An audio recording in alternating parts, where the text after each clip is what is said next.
We are living in a time when visual evidence can no longer be trusted. Deepfake technology has disrupted our sense of reality, erasing the boundary between what is real and what is fabricated. Today, AI systems can generate videos of world leaders announcing wars or audio messages that sound exactly like a family member urging you to send money. And it all appears disturbingly authentic. Thousands of counterfeit videos flood the internet daily, and with each passing year, telling fiction from fact becomes harder. When sight and sound stop being dependable proof, a new kind of vulnerability emerges. Everyone is now exposed to digital manipulation. Our faces and voices have become raw data that can be duplicated, modified, and exploited without consent. This shift is not just reshaping media, it is undermining public trust and challenging the very way we perceive reality. Deepfake technology acts like a digital illusionist relying on neural networks and machine learning to produce highly convincing forgeries. At its core is a competitive system of neural networks. One model creates the image, while another judges how real it looks. Locked in constant rivalry, they refine the output until the fake becomes nearly impossible for the human eye to detect. Modern deepfake tools process thousands of facial samples, learning expressions, lip movements, speech patterns, and tiny involuntary motions. They can replicate not only how someone looks, but how they speak, their tone, rhythm, and subtle behavioral traits. These fakes range from basic face swaps to fully artificial personalities that are indistinguishable from real people. The risk escalates when techniques are combined, especially when a cloned voice, trained on just minutes of audio, is paired with a fabricated video. Voice synthesis can reproduce accents, pacing, and emotional detail, and it is already being exploited in phone scams where victims hear what sounds like a loved one pleading for help. What is most unsettling is that creating high-quality deepfakes no longer requires supercomputers or advanced expertise. Smartphone apps now put these tools in almost anyone's hands, turning digital forgery from a rare threat into a daily danger. And behind these algorithms are real human victims. One of the first major cases involved actress Scarlett Johansson, whose face was placed into numerous pornographic videos in 2018. After months of trying to stop their spread, she remarked, "The internet is a giant cesspool that devours itself." But unlike public figures, most people lack the means to defend themselves. Noel Martin, a schoolteacher from Pennsylvania, lost her job after her ex-boyfriend released a deepfake video of her. "Even after it was proven false, my coworkers treated me differently. Parents demanded my dismissal," she says. "I didn't just lose my job, I lost my reputation."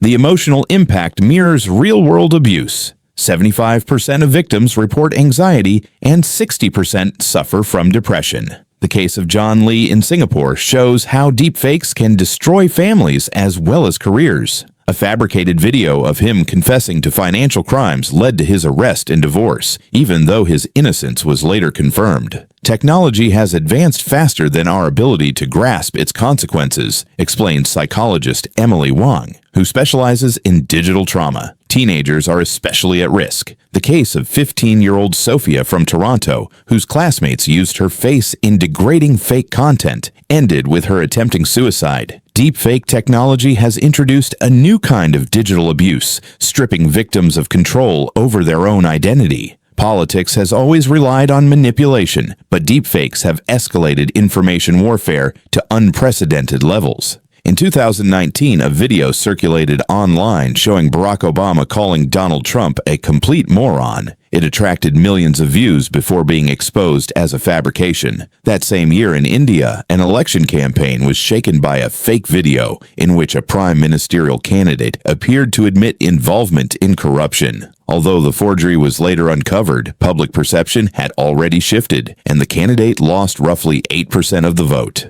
The real threat lies in the power of first impressions. Even when a video is proven false, the emotional impact remains. Research indicates that 70% of voters who watched a fake retain a negative opinion even after it is debunked. In Malaysia, a fabricated intimate video ended the political career of the country's education minister. Ironically, the growing number of exposed deepfakes has created another danger, the reality denial effect, where genuine but damaging recordings are dismissed as fabrications. This occurred in Brazil, where an authentic audio of a corruption scheme was successfully written off as fake. We are entering a time when truth becomes just one version among many, and elections turn into contests of manipulation technology rather than policy ideas. For centuries, the phrase, "I saw it with my own eyes," meant undeniable proof. Today, it is losing its authority in a world where human perception can no longer be trusted. We are facing a deep crisis of trust, where every image, recording, or video is met with suspicion. Psychologists at Stanford University have identified a troubling effect. People who frequently encounter deepfake debunkings begin to doubt all information, including reliable sources. This state of universal doubt leads to information paralysis, a refusal to believe anything at all. Media psychologist Professor Marcus Stein describes this as digital skepticism, a defensive response that ironically increases our susceptibility to manipulation. When nothing is trusted, anything can be believed, especially ideas that reinforce existing biases.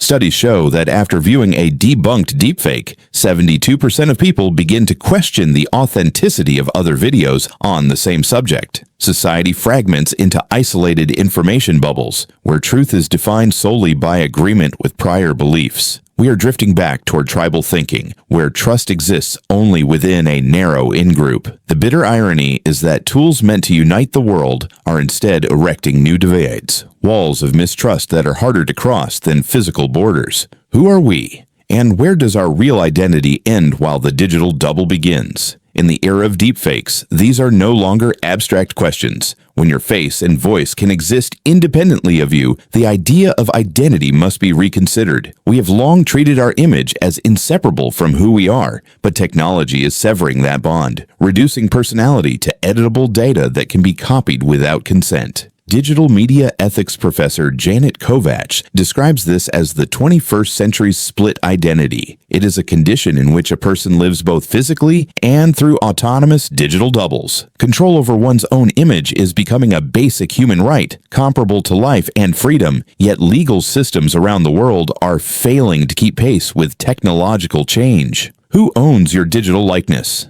Can software replicate your voice without approval? Do you have authority over every version of yourself online? These issues extend beyond law into the core of human dignity. The question becomes even more urgent after death, as digital replicas of famous figures continue to appear in films, advertisements, and simulated interviews long after the real person is gone. Is it ethical to revive the dead in digital form? Consent turns into a philosophical paradox when the individual no longer exists. We are approaching an era where identity is no longer confined to the physical body, and self-determination must be defended not only in the real world, but in the digital one as well. As deepfakes grow more advanced, a new role is emerging: the digital detective. These experts rely not on traditional tools, but on algorithms and software designed to spot synthetic media. Still, how can non-experts identify fakes on their own? Start by watching the eyes and facial behavior. Blinking is often imperfect in deepfakes, too rare, mistimed, or unnatural. Hairlines may appear smeared or overly defined. Lighting is another clue. Shadows should be consistent and align with visible light sources.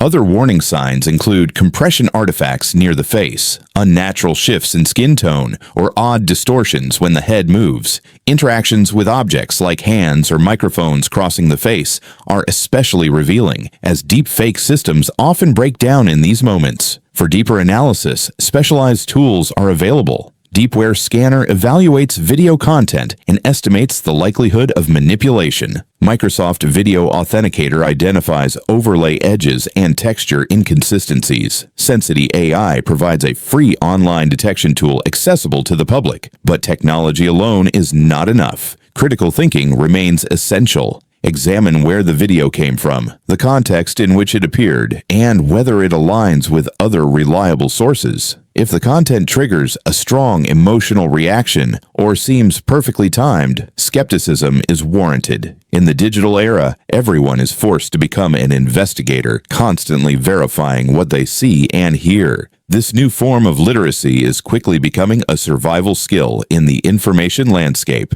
And as the arms race between creation and detection continues, a new frontier is taking shape, a technological shield designed to protect digital identity. Modern solutions go far beyond simple fake detection, forming layered systems that verify media authenticity at multiple levels. Blockchain is becoming a core pillar of digital trust. TruePic uses a model where every photo receives a unique cryptographic signature at the moment it is captured, stored in a decentralized ledger. This signature embeds metadata such as time, location, and device information, making forgery extremely difficult. The Ember project applies the same logic to video, maintaining an unbroken chain of authenticity for every frame. Digital watermarks add another layer, markers hidden within images and videos that remain invisible to the human eye. Adobe's Content Authenticity Initiative allows creators to attach a protective tag that survives editing and recompression. If the file is altered, these markers degrade, signaling interference.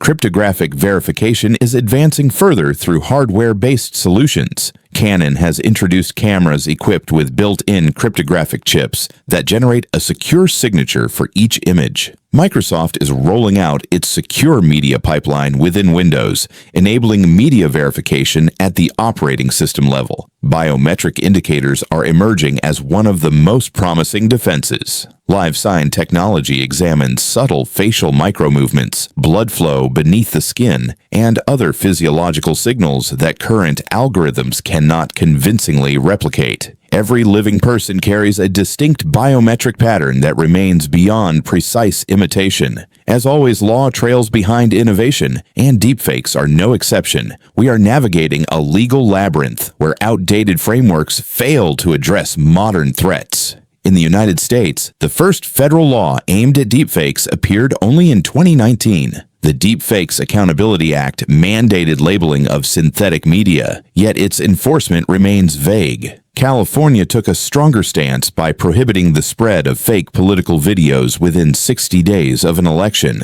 though critics argue this clashes with First Amendment protections. The European Union addressed deepfakes in the Digital Services Act, requiring platforms to label AI-generated content. Still, enforcing these rules across borders remains unresolved. China has adopted a far stricter policy, imposing criminal penalties for producing AI-generated fake news. Ironically, in most countries, deepfake victims must rely on existing laws covering defamation, copyright violations, or privacy breaches. This leads to a legal paradox. To prove a video is fake, victims often must first prove they never committed the acts depicted. The burden of proof rests on the harmed individual, not the creator of the forgery. Jurisdiction in the digital realm is especially complex. A video may be produced in one country, hosted in another, and viewed worldwide. Who bears responsibility? The author, the platform, or the algorithm itself? International coordination is still at an early stage, while the technology continues to accelerate. We now face a defining choice. Either we develop a new legal framework suited to the digital era, or we allow innovation to outrun our ethical and legal limits.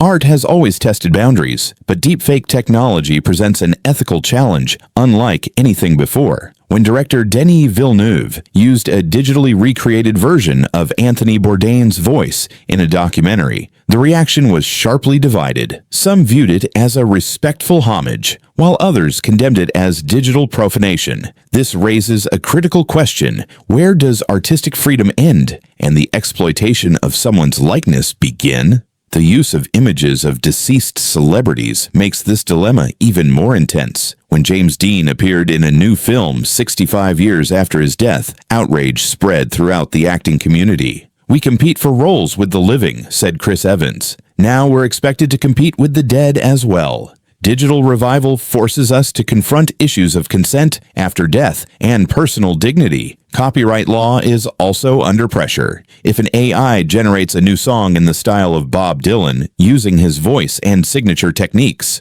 Who owns the outcome? The algorithm's creator, the data holder, or the artist whose style was copied? Some creators argue that deepfakes represent a legitimate new artistic medium. The Dolinism Project, for example, uses a reconstructed image of Salvador Dalí as an interactive museum guide. He would have approved, claim the project's authors, speaking on behalf of the artist. But can we truly know the wishes of someone who is no longer alive? The solution may lie not in outright bans, but in transparency. Clear labeling of synthetic content, combined with education, can create an environment where innovation coexists with ethics and respect for human identity. In a world where digital illusions are nearly indistinguishable from reality, education becomes our primary defense. Media literacy is no longer optional, it is essential for navigating the information landscape. Finland became the first country to introduce deepfake awareness into school curricula for children aged 9 and older. Students learn how algorithms function and how to spot inconsistencies in videos through interactive, game-based lessons. At the university level, new interdisciplinary programs now merge computer science, psychology, and ethics. At Stanford, the digital self-defense course emerged as the most popular elective in 2022. It teaches not only technical detection methods, but also the psychological factors that make people susceptible to deception. Defending against deepfakes is not just a technical ability. It is a distinct way of thinking. Critical engagement with information demands ongoing questioning. Who produced this content? What is its goal? Why did it appear now? The educational initiative Digital Immunity introduced the check framework: origin, reputation, context, verification, coherence, rationality, and clarity. 7 steps for evaluating any digital material. For older generations raised in an era when visual proof was trusted, adaptation is especially challenging. Libraries and community centers have launched digital wisdom programs for people over 50, helping them navigate a world where experience alone can become a weakness. This new form of literacy requires not just knowledge, but continuous practice. Deepfake training simulators, where users learn to identify manipulated media, are gaining popularity as educational tools. Media literacy is becoming a shared responsibility. We are not only protecting ourselves, but the integrity of the entire information environment. We are standing at the edge of a new era, one where technology and ethics must finally learn to coexist in balance. The future of truth in the digital age is not fixed. It will be shaped by the choices we make now. Technological advancement cannot be stopped, but how it is used remains under human control. One of the most promising paths forward is transparent imitation, mandatory labeling of all synthetic media, regardless of intent. This approach protects the public's right to know, while preserving the creative possibilities of the technology. Researchers at the Massachusetts Institute of Technology suggest embedding permanent digital fingerprints into deepfake generation systems. These invisible markers would always reveal artificial origins, functioning like an immune system for the information ecosystem. Another avenue lies in digital identity verification. Future biometric passports could carry secure digital signatures, allowing any media featuring your likeness to be authenticated. With a single tap on a smartphone, you could confirm or reject whether a video of you is real. Yet technology alone cannot solve the problem. Social norms and ethical boundaries matter just as much. A new digital morality is taking shape, where creating deceptive deepfakes becomes as socially unacceptable as violating someone's privacy. A society equipped with knowledge and critical thinking can shape a future in which technology strengthens human dignity instead of eroding its core.